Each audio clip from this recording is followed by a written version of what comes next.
So let's make a few refinements to this design. We're almost done with this page. And I promise we're pretty much done with the math you'll need for this series now, too. One thing you don't have to do with absolute positioning is worry about margins and padding the way you do when you're not using absolute positioning. Remember, with the other designs we created, the way we created space between two divs was by using margins, and the way we created space between the edge of a div and its internal contents was padding. If you're using absolute positioning, you don't have to use margins and padding. But we can still make changes to the styles as we have with other designs. So for example, if I select the div here on the left, sometimes you have to click a couple times to get just the div you want. If I select the left div here, and I know for sure I've got the left div because I can see down here the left div is selected, then I can add a background color. Remember, this should be a green box, not a blue one.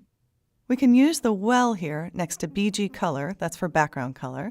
Click to select, bring the eyedropper up to the top, and we can get exactly that green color. And I want you to notice too that when I do that, Dreamweaver actually changes the style for my left div, and it adds that background color as part of the style in the left div. Similarly, if I select the right div, and again I can make sure this is the right div. Now we never named this div, so it's still called AP2. But let's go ahead and give it the name right. That'll help us keep track of it as this design becomes more complex. And let's give this one a white background. Let me go ahead and make sure Dreamweaver has recorded that new name. So I've got my right div. And if I want to add a white background so that this little space down here at the bottom will blend in with the image itself, I can just click again on the color well, and I can either choose the white color here, or I can select the white of the image itself to make sure it's exactly the same color. While we're at it, let's add that green border to the edge of this one. Again, we're going to add that into the style, the right div that was automatically created when we created this div. And the easy way to add a border here is just to double click on the name. So we open the CSS rule definition. And in the border category, let's set a solid, thin border, and let's use that same green color. We can just pick that up anywhere we can find the green on the page. Okay, so now when I click off of that, you can see there's a green. I think I'm done with my guide now, so let's just drag that back off the page. And I would say this design is shaping up pretty well. Let's save this and preview it in a browser.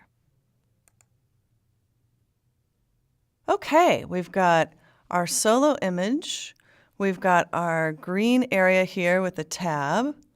We're not really seeing our border, and we wanted a white background in this, not a dark blue one.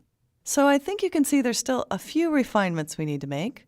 So let's close out of the browser, come back over here, and see what we're missing.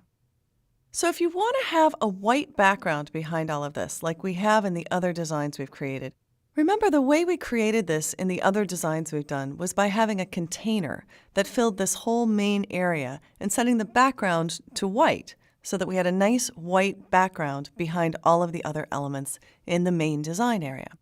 So we can do something similar here by creating one big div that covers this entire area and setting the background to white.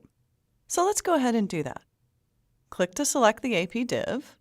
And starting in the top left corner, let's click and drag to create a div that completely surrounds the main area of this page design. Remember, you can always adjust the size and positioning of this later in the Properties Inspector. Just click to select it, and the properties become visible. Let's go ahead and give this a name right away. We'll call it Container, so we can keep track of this one. And let's set the background color to white, because we want a white background behind all of the other elements on the page. But wait a minute, where did the rest of my design go? If I scroll up here, you'll see I now have one big white div covering everything on the screen. And this gets us to the issue of the Z index.